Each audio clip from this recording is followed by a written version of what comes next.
Hello Surendranagar, આજે આપણે આવી ગયા છીએ ચામુંડા નાસ્તા ઘરમાં. ત્યાં એકદમ બેસ્ટ પોશાક તમને ફક્ત 30 માં મળવાના છે. જેનો એડ્રેસ છે બસ સ્ટેન્ડ રોડ, સુરેખાની બાજુમાં ચામુંડા નાસ્તા ઘર. ત્યાં ફક્ત 30 માં તમને પોશાક મળી જવા છે. ચાલો અમે તમને પોશાક બતાવી દઈએ. તમે જો અહીંયા એકદમ બેસ્ટ પોશાક તમને મળશે.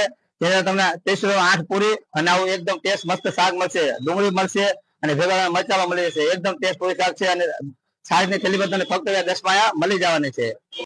અહીંયા તમને એકદમ મસ્ત બેઠક ઉપર મળી છે નાસ્તા માટે. અને આપણે પૂછીએ ગ્રાહકોને આ કેવી વસ્તુ છે. આપણે પૂછીએ ગ્રાહકોને. બહુ જ મજા આવે એવું છે, એકદમ મસ્ત. તમે જો એકદમ મળશે, સારા છે. તીખું પણ મળશે અને મીડિયમ પણ મળશે. આ ભાઈ શું કહેશો? આપણે તો રેગ્યુલર જ છીએ. બહુ સારું છે, બહુ સારું જમવાનું છે અને બહુ મજા આવશે. જો તમારે પણ બેસ્ટ પોશાક જમવા છે તો ચામુંડા પોશાકમાં અવશ્ય મુલાકાત લેજો. જેનો એડ્રેસ છે સુરેખાવાડની બાજુમાં બસ સ્ટેન્ડ રોડ. અને આ વિડીયો જોતા રહેજો. Thank you. અહીંના પૂરી શાક એટલે એકદમ બેસ્ટ પૂરી શાક, જ્યાં 30 રૂપિયામાં તમને 8 પૂરી અને શાક મળી જાય છે. એના હિસાબે તો અહીંયા કાયમ માટે પબ્લિકની ભીડ હોય છે. તો તમે પણ અવશ્ય આ પૂરી શાક ખાવા પધારો. તમને પણ બેસ્ટ પૂરી શાક ગમશે અને તમે પણ જમશો તો તમને બેસ્ટ લાગશે. તો અવશ્ય પધારો.